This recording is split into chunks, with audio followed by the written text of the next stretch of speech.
This is Vlogmas Day 18.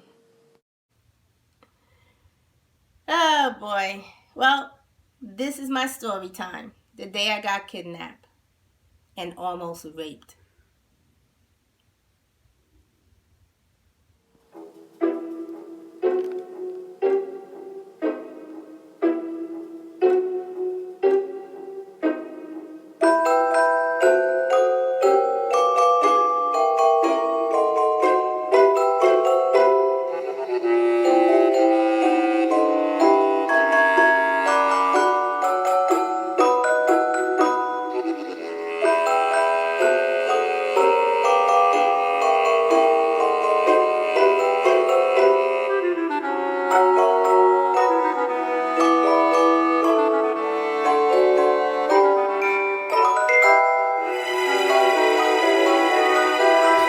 Santa!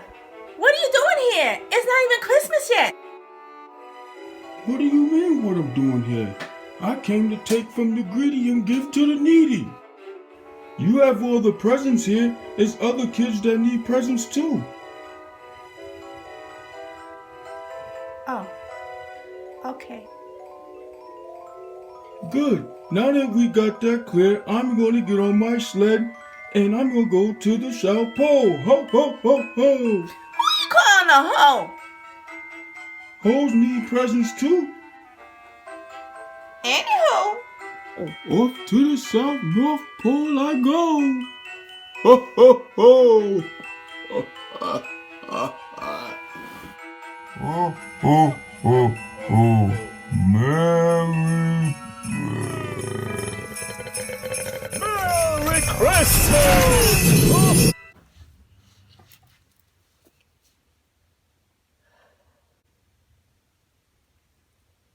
I remember exactly what I was wearing that day. Pink and gray. It was a lace shirt, baby pink. The lining was built into the shirt. It was a pair of Levi's with pink pinstripes running down. I remember it so clear because they just came out with those pants the day before. Back then, Levi's was a thing. And my sneakers was a pair of baby pink Pumas. That was the last day I wore them sneakers. I had on a pair of white pom-pom socks. I don't know if anybody wore those kinds back in the days. It only came up to my ankles and then it had a round pom-pom in the back of it. I was struggling a little bit in school for whatever reason. And my mom was like, oh, you do this, you get all A's next semester, we'll do this or we'll do that. So I worked my butt off.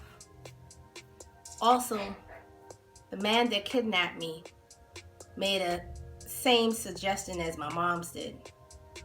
He said he'll take me to get ice cream. Now remember, I was really young when this happened. I was probably about 9. So anyway, I did good in school. I got all A's. My mom's took me shopping. He came just on time. Mind you, this is a person that my family knew. Hey, he wasn't blood, but you would think he was at that time. He came on point. He was like, let me see it. I'm like, okay. He said, well, let's go and get that ice cream and then I'll take you shopping. I said, oh, let me tell my grandmother. And he clearly said to me, oh, I already spoke to your grandmother. She know that we go into the store. I said, okay. I didn't think anything of it. So I get in his car and we started driving. Goes to me, oh, I forgot my wallet.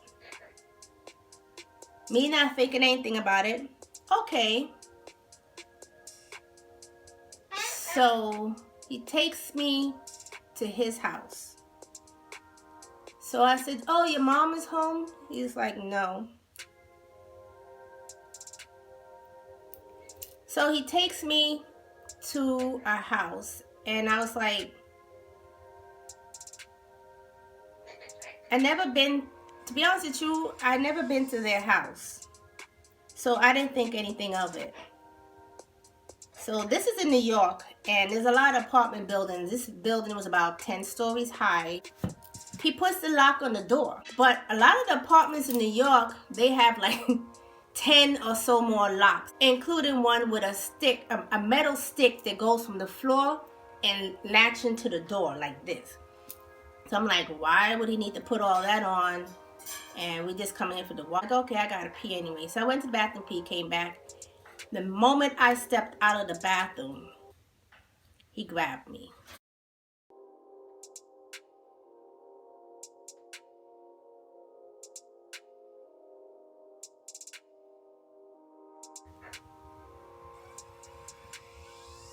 I started to fight because I knew this wasn't right.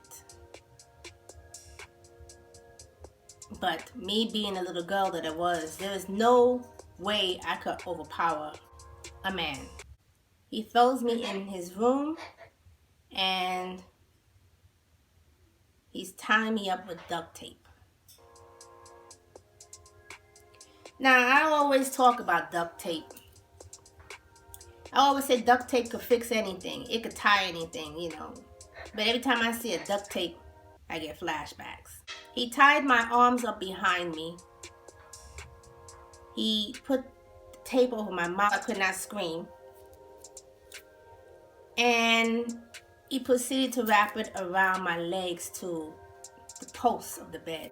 One leg this way and next leg that way.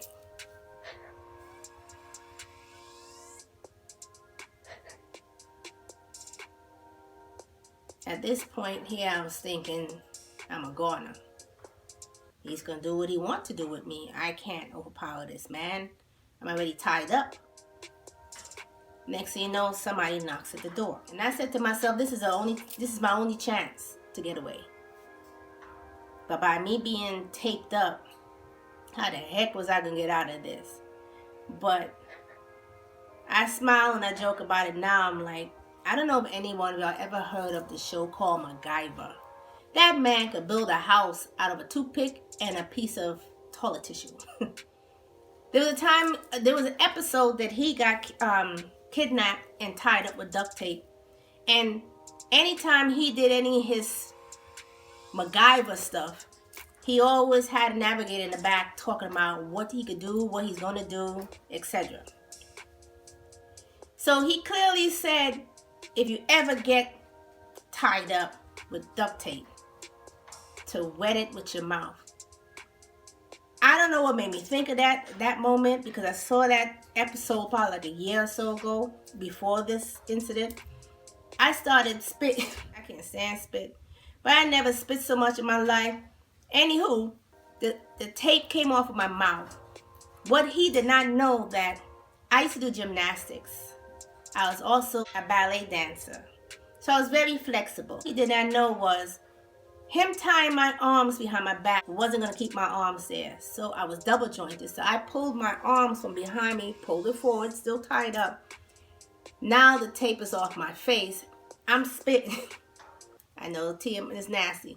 I put so much spit and got my hands loose. Whoever it was, he was trying. I didn't scream at that point because I figured, I don't know, he was inviting somebody to join him do what he was planning to do with me. But I got the tape off my hands, and then I worked on my legs. Remember, I'm in a 10-story building. How the heck am I going to get out of this? He is blocking my only way out. I decided to go through the window. So I climbed out the window. In New York, the apartment buildings have fire escapes, which the firemen use to rescue people and stuff like that. The problem was, there was no fire escape by the window I was at. It was about an apartment over, and the only way to get to that was to jump. Mind you, it was on the next floor. A quick prayer, I jumped. And I don't know how, when I jumped, my hands grabbed the railing. And my legs had flopped under the fire escape. Almost fell. But somebody was watching me that day. I held on to that fire escape so much. I never held on to nothing as hard as I did that day. I pulled myself up, got in the fire escape, and by the time I did that, he put his head out the window. I heard him yell my name. I looked back, and I ran down them steps as fast as I could. I got about a block and a half away, and I saw his car. What saved me at that point was there was a police car coming the opposite way. Here I am walking down the street. I'm 9 years old. I have on no shoes. My lace shirt is ripped.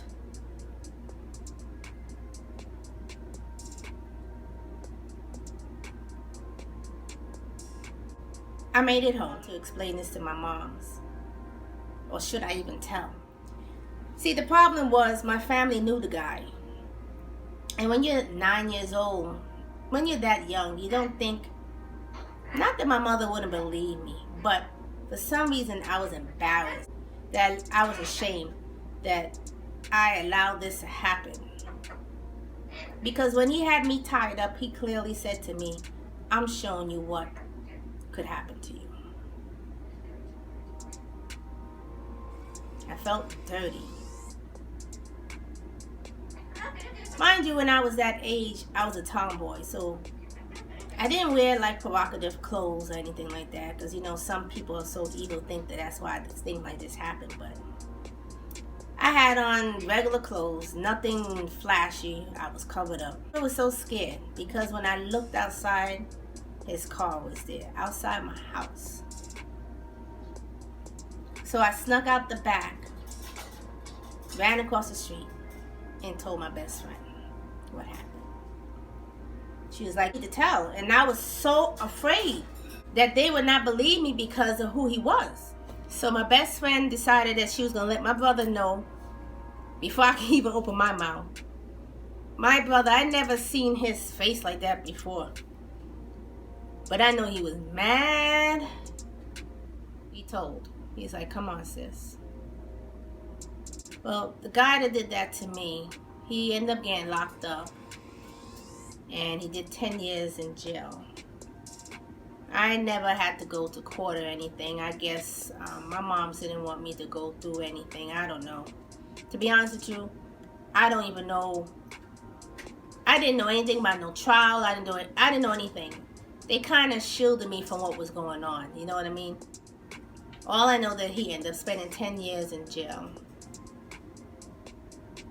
I did see him after he got out of jail. I wasn't afraid of him no more. I looked at him in the face. I said, I ain't 9 years old no more. I'll cut your dick off. Damn! I don't know what made me say that, but I let him know that I wasn't a little girl no more. I was grown now, and you wasn't gonna do nothing to me. Try it. Oh boy. Well, this is my story time. The day I got kidnapped and almost raped. I'm thankful that I made it out of that. Whoever that person was that knocked at that door is who saved me, because that was the perfect opportunity for me to get away. I want to thank all of y'all for listening to my story time.